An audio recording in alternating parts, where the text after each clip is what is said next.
unusual signs have begun to emerge in the equatorial Pacific Ocean.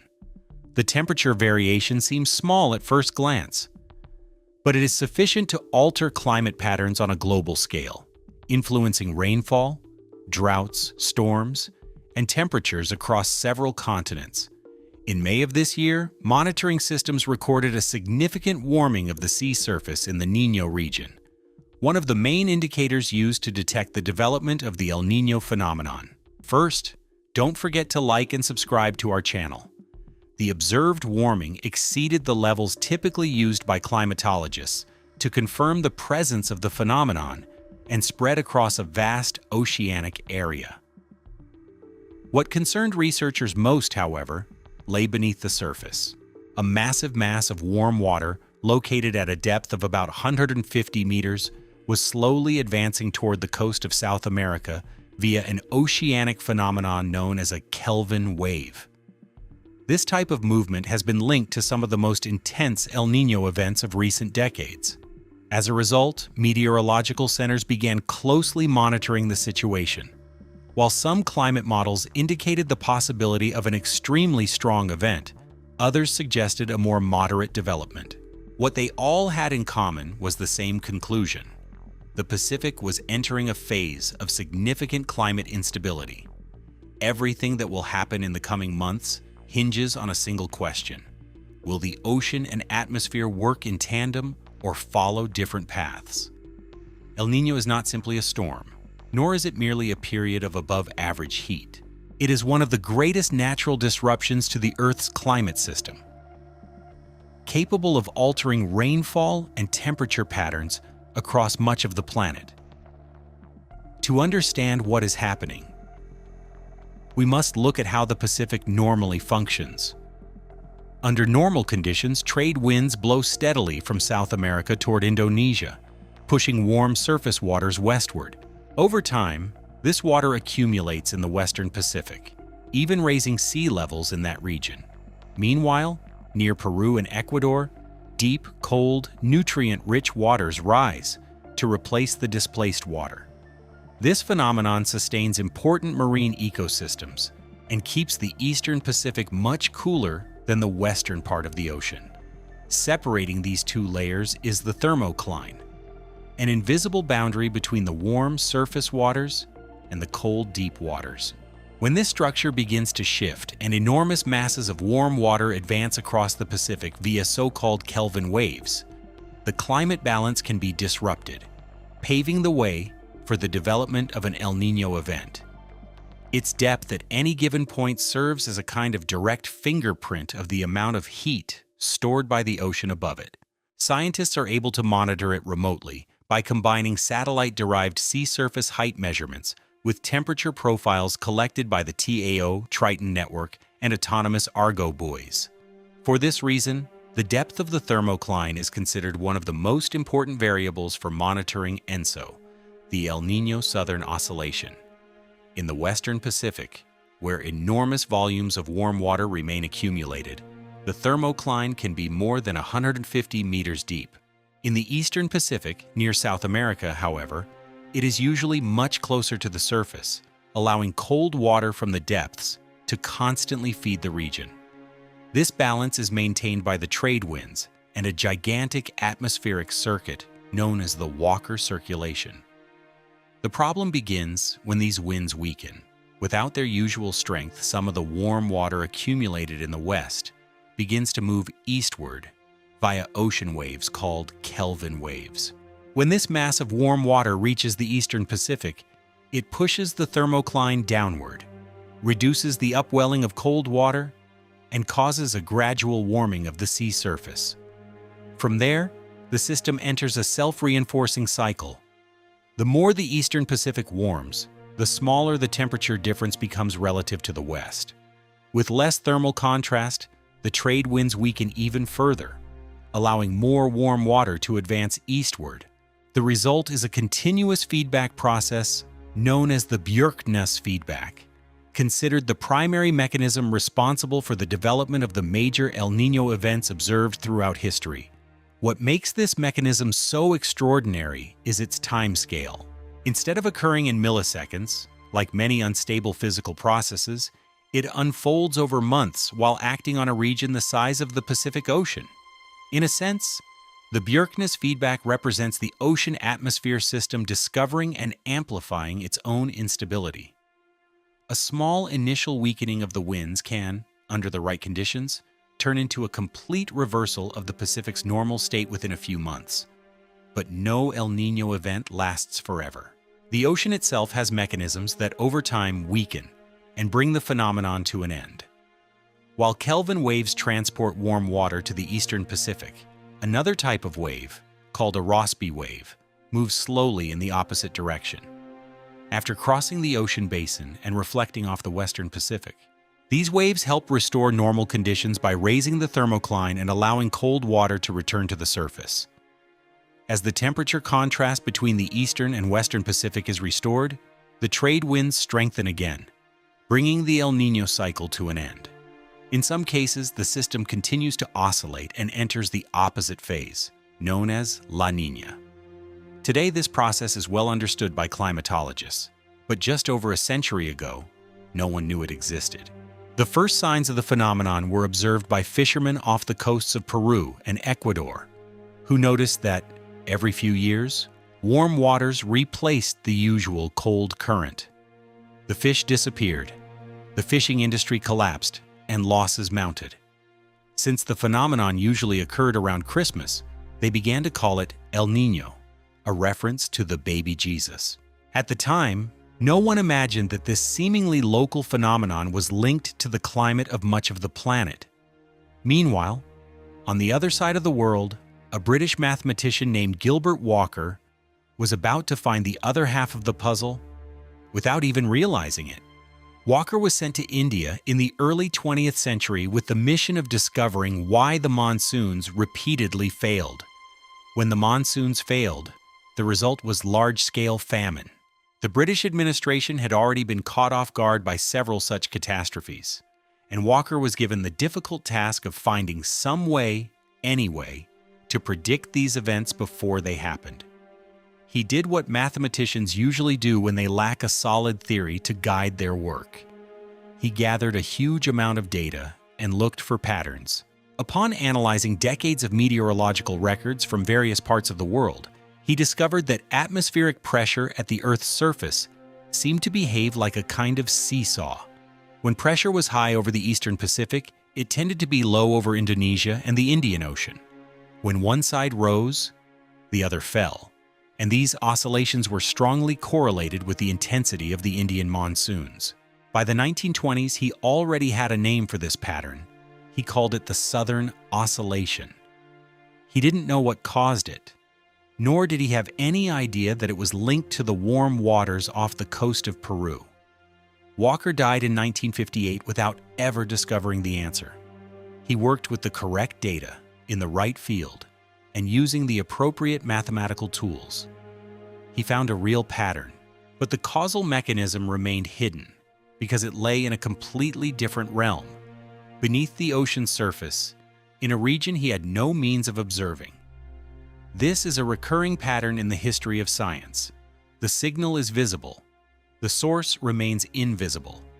It took a Norwegian meteorologist named Jacob Bjerknes, working at the University of California during the 1960s, to put the pieces of the puzzle together.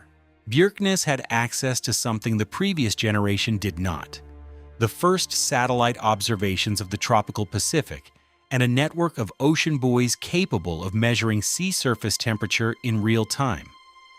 When he compared the temperature data with the atmospheric pressure records collected by Walker, the connection became almost obvious in hindsight. The warm water off the coast of South America, which Peruvian fishermen had called El Niño, was the same atmospheric pressure seesaw phenomenon that Walker had dubbed the Southern Oscillation. These were not two distinct phenomena. They were a single coupled system, the ocean and atmosphere inseparably connected, each influencing and being influenced by the other. In 1969, Bjerknes published the article that unified these ideas, and, in about 30 pages, the modern science of ENSO was born. It was also because of this work that the atmospheric circuit came to be known as the Walker circulation. Interestingly, Walker spent decades studying the phenomenon without ever fully understanding the mechanism that produced it. Later, meteorologist Jacob Bjerknes took the decisive step by demonstrating that the ocean and atmosphere function as an interconnected system, capable of amplifying small changes through feedback loops. This discovery helped explain why some El Niño events remain relatively modest, while others develop into phenomena capable of altering the climate across much of the planet. The longer this reinforcing cycle can sustain itself, the more intense the event tends to be. This is precisely why many experts are wondering whether the current phenomenon could evolve into a so-called Super El Niño. Although this term is widely used by the media, it is not part of the official scientific classification. Researchers use an indicator called the Oceanic Niño Index, or ONI, which measures the deviation in sea surface temperature in a specific area of the equatorial Pacific, known as the Niño 3.4 region. This region serves as one of the main centers for monitoring ENSO, as its temperatures are strongly correlated with atmospheric changes observed in various parts of the world. To track these variations, scientists use a combination of ocean buoys, satellite-mounted sensors, and observation systems distributed throughout the Pacific. When the ONI exceeds half a degree Celsius above average and remains at that level for 5 consecutive overlapping periods, an El Niño event is officially declared. When it falls to half a degree Celsius below average and remains there for the same period, the phenomenon is classified as La Niña. From there, the categories are relatively straightforward. An ONI between 0.5 and 0.9 is considered weak. Between 0.0 and 1.4, it is moderate. Between 1.5 and 1.9, it is strong. Any value equal to or greater than 2.0 is classified as very strong.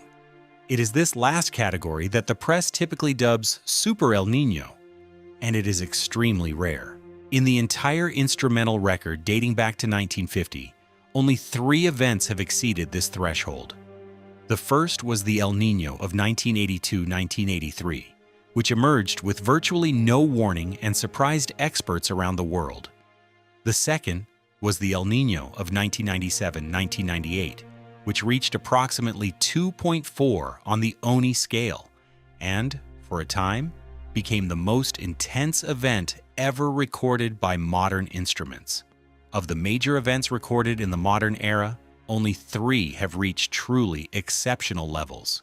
The most recent occurred between 2015 and 2016, reaching a value close to 2.6, and is often considered the most intense El Niño ever observed in modern records. There have been only 3 episodes of this magnitude in approximately 75 years, and it is precisely these that the media usually refers to when using the term Super El Niño.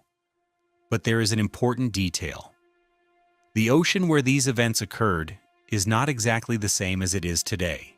In recent decades, the tropical Pacific, the tropical Atlantic, and the Indian Ocean have undergone gradual warming.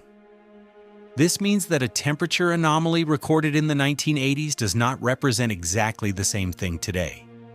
To address this issue, NOAA announced a major update to its methodology in 2026. This led to the creation of the Relative Oceanic Niño Index, known as RONI.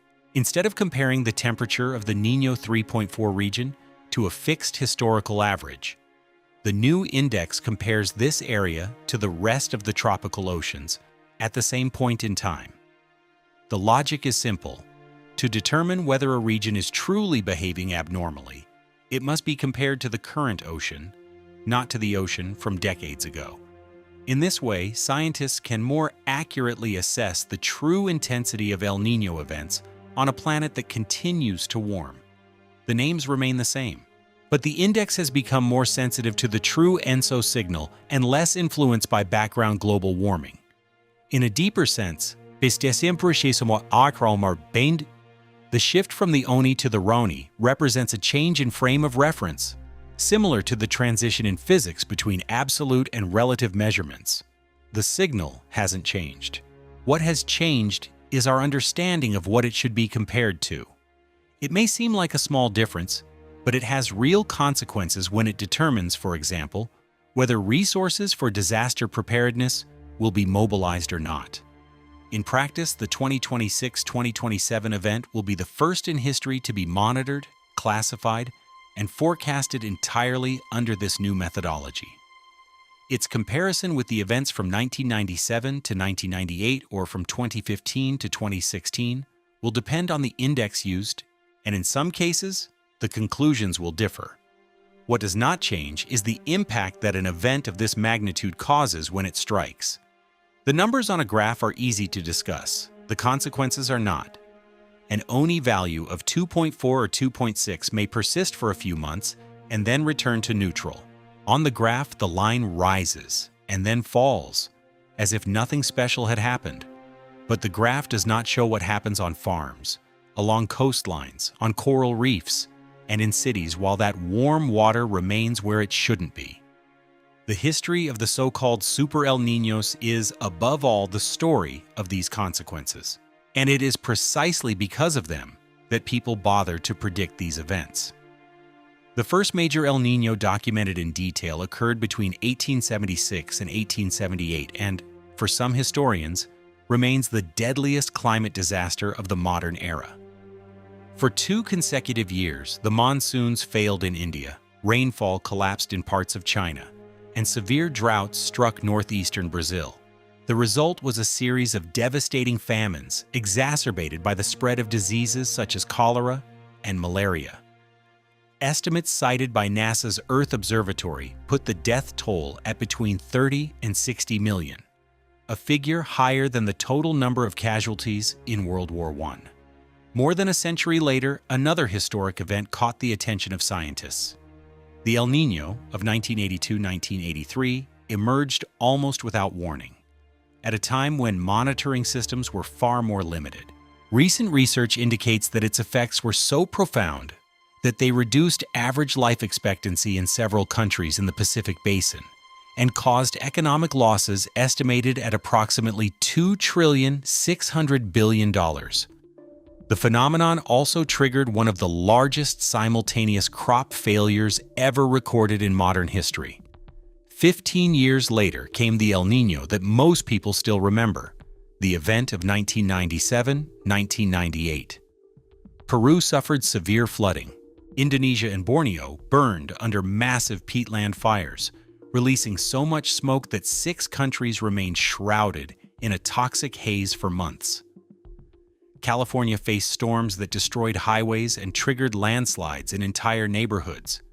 The official death toll from weather-related events attributed to that El Niño was approximately 23,000 people, a figure that is already extremely grave. However, the long-term economic impacts proved to be even greater. The same analysis in Nature Climate Change concluded that the event reduced life expectancy in Pacific Rim countries by about 4/10 of a year, resulting in an economic loss equivalent to approximately $4.7 trillion in the following years. Another analysis, published in the journal Science, estimated global losses of nearly $5.7 trillion, a large portion of which was concentrated precisely in the tropical countries least able to absorb such losses. The most recent super event, which occurred between 2015 and 2016, reached an ONI of nearly 2.6, narrowly surpassing the record set in 1997-1998. And it did something that previous events had only hinted at. The 2015-2016 El Niño left deep scars on ecosystems and economies around the world. The marine heat wave associated with the phenomenon triggered the most severe bleaching event ever recorded on Australia's Great Barrier Reef, causing the death of vast areas of the reef. Similar impacts were observed in reefs in the Indian Ocean, the Caribbean, and the Central Pacific. In Peru, the anchovy fishery, the largest single-species fishery on the planet, came so close to collapse that authorities canceled an entire fishing season. What is most surprising is that the warm water responsible for these impacts remained confined to the tropical Pacific. Even so, its effects reached regions separated by thousands of kilometers. This happens because of so-called teleconnections, one of the central concepts of modern climatology. When the equatorial Pacific warms, the large storm systems that normally concentrate over Indonesia shift eastward, following the warmer waters. This shift alters the distribution of heat and moisture in the atmosphere, influencing air currents on a global scale. As a result, the phenomenon can weaken monsoons in Asia, cause droughts in parts of Africa, change rainfall patterns in the Americas, and even influence hurricane activity in the Atlantic, demonstrating how different regions of the planet remain connected by a single global climate system. And when the location where heat is injected into the upper atmosphere changes, the path of the jet streams changes as well. Jet streams are veritable high-speed rivers of air that direct weather systems across continents. A small shift in their path can cause a storm track that would normally pass through Oregon to end up over Los Angeles. It can cause a high-pressure area over the Central Pacific to reposition itself over the western United States. The rain that would normally reach Indonesia in November simply fails to arrive. Atmospheric disturbances spread like standing waves, trapping certain regions in weather patterns that can last for months. Southern Africa is one of the regions that has learned the hard way what these weather patterns can cause. During a strong El Niño, the rains that would normally fall over Zimbabwe, Botswana, Namibia, South Africa, and the southern half of Mozambique between December and February often fail to materialize. The El Niño of 1991-1992 produced what the region still remembers as the worst drought in a century. According to estimates from the University of Arizona's Water Resources Research Center, about 86 million people were affected, equivalent to approximately 3/4 of the region's population at the time. More recently, the 2023-2024 El Niño event reduced water levels in the Kariba Dam to such low levels that hydroelectric power generation in Zambia and Zimbabwe collapsed. Entire cities faced scheduled blackouts for months. East Africa, located just a few thousand kilometers to the north, typically experiences the exact opposite. In these regions, rainfall tends to increase during El Niño years, sometimes catastrophically. Floods cause population displacement and agricultural losses, but the most lasting impacts usually emerge later in the form of disease. Studies conducted in El Niño-sensitive areas of East Africa have shown that cholera cases can triple during and after these events, as the accumulation of standing water and damage to sanitation infrastructure create ideal conditions for the spread of the bacteria. And this link between El Niño and infectious diseases is not limited to cholera. Research based on various epidemiological databases has identified strong ENSO signals in the incidence of malaria, dengue, Rift Valley fever, and hantavirus. All of these effects are driven by changes in temperature and precipitation patterns that alter the habitats and reproductive cycles of the organisms that transmit these diseases. In this sense, El Niño is not merely a climatic phenomenon. It also acts as a global epidemiological force whose human and public health costs are unevenly distributed but affect every inhabited continent. Indonesia and the islands of the Western Pacific often experience droughts, and droughts usually mean fires. The fires in Indonesia's peatlands in 1997, which blanketed 6 countries in smoke for months, were not an extraordinary accident. They were a direct consequence of a tropical forest that had dried out enough for the peat accumulated beneath the soil to ignite. And El Niño was primarily responsible for this drying. Northern Australia typically faces the same pattern, with an increased risk of drought and wildfires, while the southern half of the country may respond in more unpredictable ways, depending on the specific characteristics of each event. The monsoons in India represent one of the teleconnections that scientists analyze with the greatest caution, because the relationship is real but not deterministic. Strong El Niño events tend to weaken the southwest monsoon, which is responsible for the rains that sustain approximately 1 billion farmers in South Asia. But there are well-documented cases in which an intense El Niño occurred, and yet the monsoons remained virtually normal. The India Meteorological Department has been warning for years against simplistic interpretations of this correlation. The relationship is statistical, not mechanical. There are other important factors, especially the state of the Indian Ocean dipole, that can amplify or partially dampen the El Niño signal in any given year. And then there is the Atlantic, which experiences perhaps the most curious effect of all. When the Central Pacific warms during an El Niño, wind patterns in the upper layers of the atmosphere over the Atlantic are altered in a way that increases what meteorologists call vertical wind shear. Vertical wind shear refers to the change in wind speed and direction as altitude increases, and tropical storms simply don't like that. A storm trying to organize itself into a hurricane needs a relatively stable column of rising warm air to grow vertically. When there is strong shear in the upper layers, this structure is literally torn apart before it can intensify.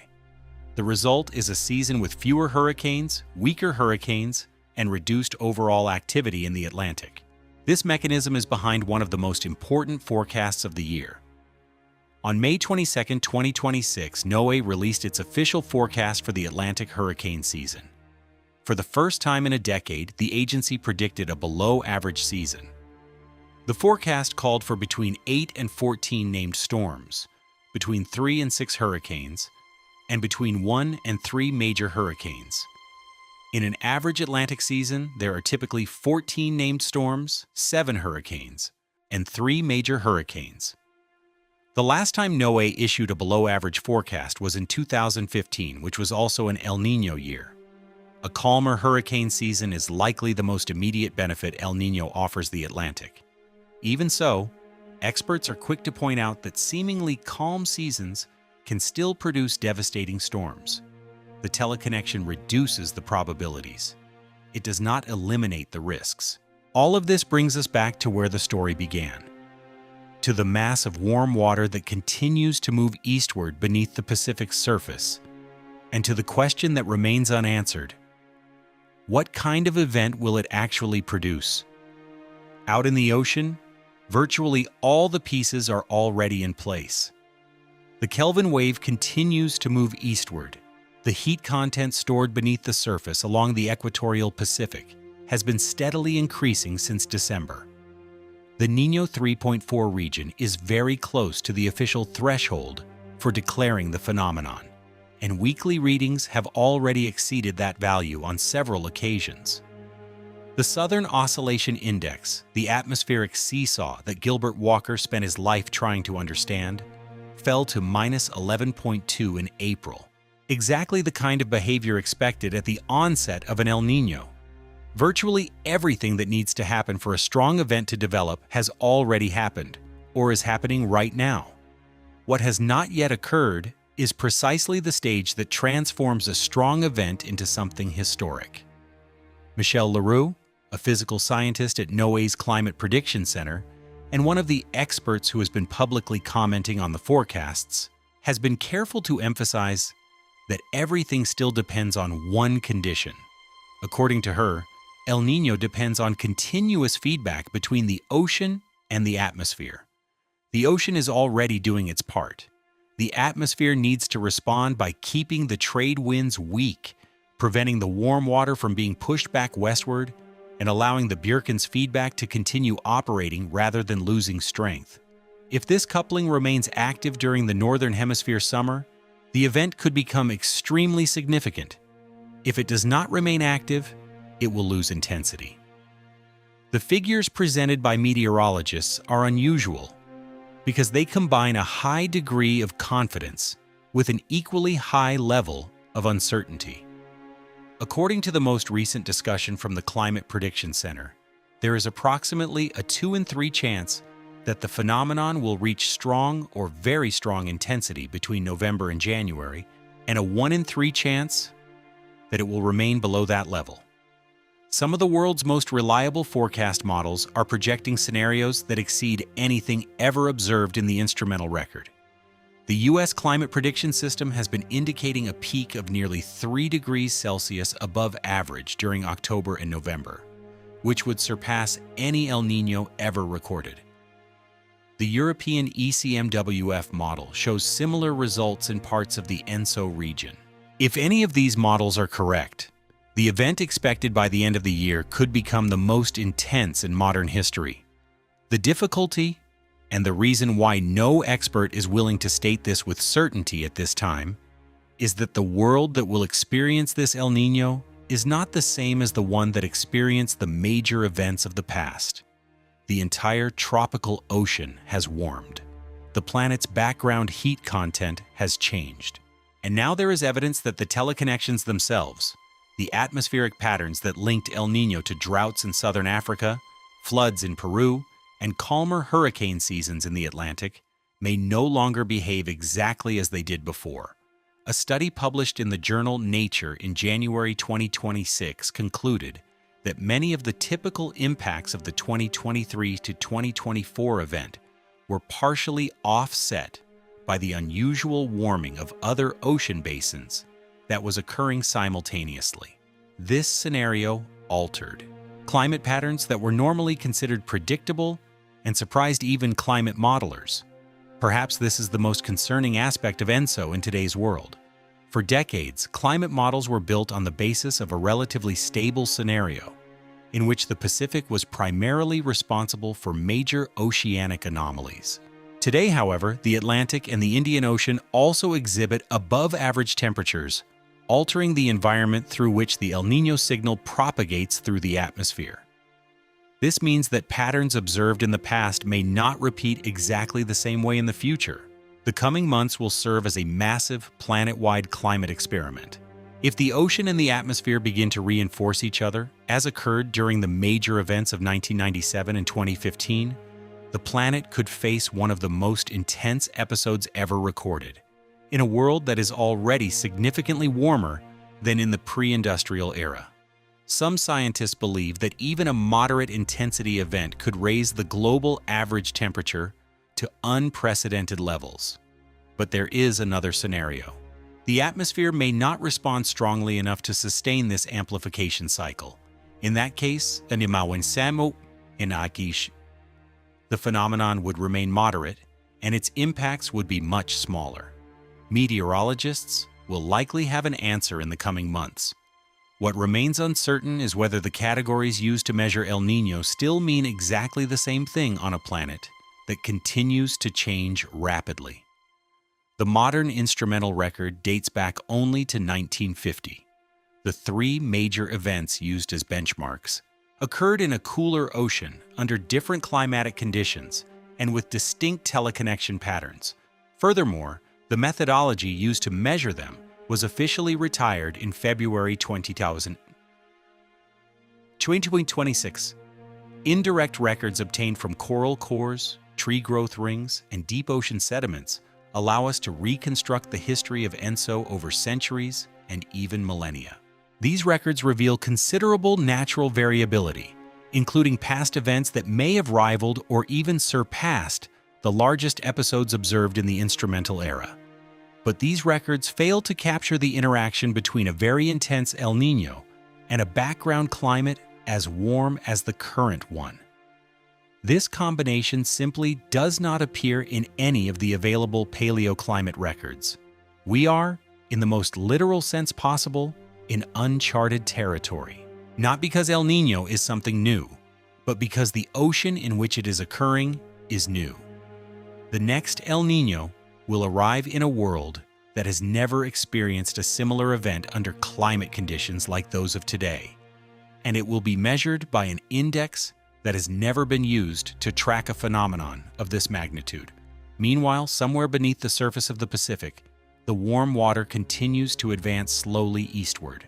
And when it finally reaches its destination, the entire world will already be experiencing the answer to all these questions.